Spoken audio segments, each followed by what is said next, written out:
The first thing you have to do in any discourse is get attention.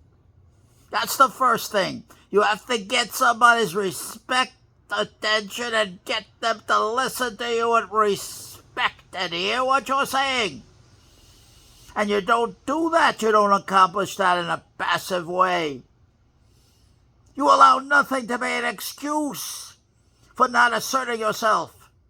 In my case, I'm a small, short man. I'm 80-year-old. 1 foot's already in the grave. I have a big old moon face and a soft belly. That's all. But I'll fight like hell. That's all. I defy anybody to intimidate me or to try to humiliate me in any way. I push back immediately, right now. I don't wait till tomorrow. I don't collect those damn brownie stamps of revenge. That never happens. The evidence is now. The insult was now. The humiliation was now. And I'm handling it right now. And you've got to talk loud, clear, and aggressively, or you won't be heard, period. Especially if I'm 5'2½". Talk up, man. Talk up, man. Push back, man. Represent yourself 24/7, anytime, any place, anywhere, with anybody. Under any circumstances. Let nobody ever intimidate you or humiliate you without getting heard. They're going to hear from me. They will hear from me. If a man disrespects me or a woman, they're going to hear from me right now. Not tomorrow, not another day, but right now. But you've got to be smart about it, too, of course. You've got to know the protocols. Protocols are everything. Legality of the situation. You've got to be aware of so many things. You've got to be very, very well prepared. And your body has to be powerful and strong. A lot of power in your body, a lot of aggressiveness. Everything's to be done very aggressively, very quickly, and very loudly, period. It's called a mindset. You've got to drill that, cauterize that, get it into your system, make it a part of your DNA so it's a habit, it's a way of life. Pushing back, representing yourself 24/7 is a habit, it's a way of life. Or else how does a man live? I do believe pull yourself up by your own bootstraps. Rugged individualism. I do believe in that. Everything is a transaction. That miserable character, that disgraceful individual called Donald John Trump, in my opinion, he's got that right. Winner take all. If I don't win, I'm nothing. So then you ask me the question, what does the common good have anything to do with it? Dr. Freud, Professor Freud said, I'm not an economist, but there's one thing I know. From a psychological point of view, socialism, and he wasn't talking about Marxism, he didn't know his Marx. Maybe he did, but he's talking about utopian socialism. I hope you understand. I'm not talking about Marx here. Got it wrong. Man is the wolf to man. Everything is transactional. And a society cannot exist unless there are repressive laws or repressive rules. Because man, woman, the same thing, has a modicum of aggression, violent aggression that must be appeased, that must get out one way or another. You've got to learn to represent yourself. Nobody can do it for you. There's no more good Samaritans going to rush in and do it for you. Either you assert yourself in a situation right here, right now, or you don't. You got to live with who you are. You got to live with the impressions you leave. Very important. It's not about you have to go in knowing you're going to get hurt. You drive that right into your mind hard and indelibly. You will enter the fray and you're going to get hurt. Many ways.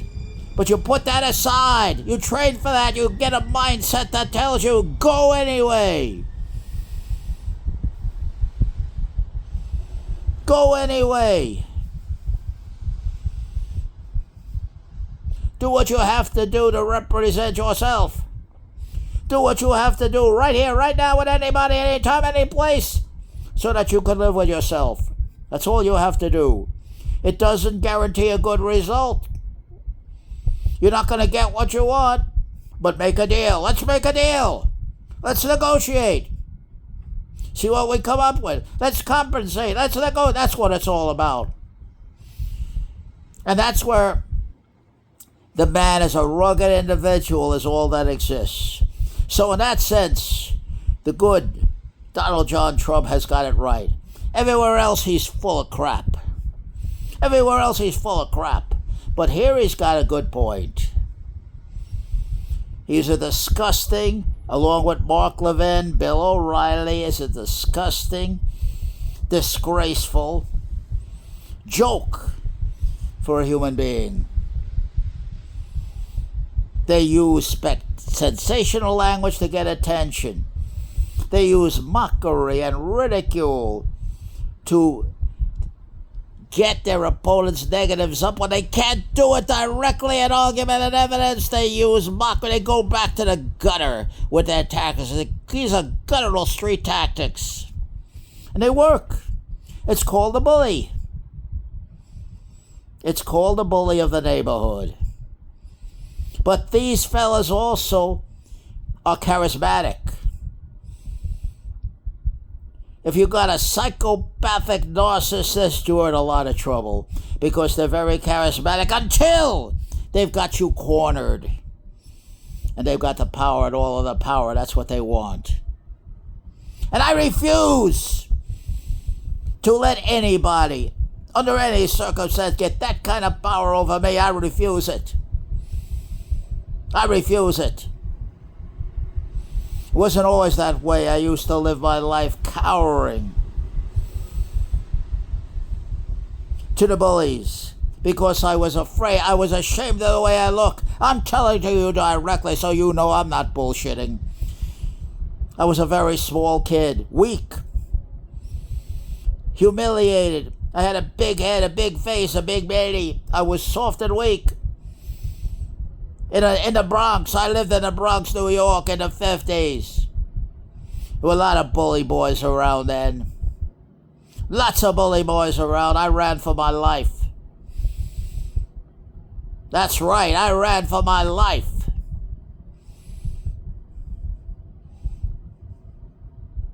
And I saw how easy these bully boys made it. They got all the women, you understand, all the girls in high school, public school. That's right. I come from the Bronx. I come from the Bronx in the 50s. And I'm telling you, it was no Alice in Wonderland. No matter what anybody tells you. It was no Ozzie and Harriet world. It's not Leave It to Beaver crap. Don't believe that crap.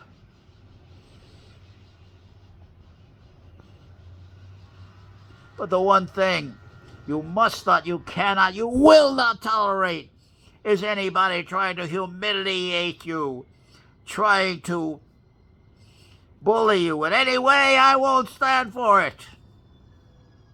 I can smell a bully a mile away. I can smell the stink of that bully a mile away. And believe me, when I watch the rallies, Donald John Trump, I can smell the stink of Trump right through my cell phone. I can smell the stench of Trump. This is a pure... He's an ignorant man. He's an incredibly stupid man. He's egocentric. He's narcissistic. And he's dangerous, in my opinion. I have the right to express an opinion. That's my opinion. For my evidence, just listen to the son of a gun. Just listen and judge for yourself. That's all. Critical thinking. Don't let anybody ever make any decision for you. You make it for yourself, predicated on the evidence and the argument. And when I listen to somebody, I really listen. I take the center and I shut the hell up. Quiet down and listen to what they're saying. It could be big Bill O'Reilly, or that talking head maggot called Mark Levin, whatever it is. You shut up and listen to him. Let him make it. I'll let him try to convince me. I said, come on, Mark Levin. Try to convince me. Whatever it is, come on, Mark Levin. But there'll be a point when he's talking about, tell, shut up, Levin. I said, shut up, Levin. Shut up, O'Reilly. Now I'm going to talk, and you will listen to me. Shut up. There has to be a point where you push back hard. Hard. I mean hard. They push on you, you push back harder. That's my motto.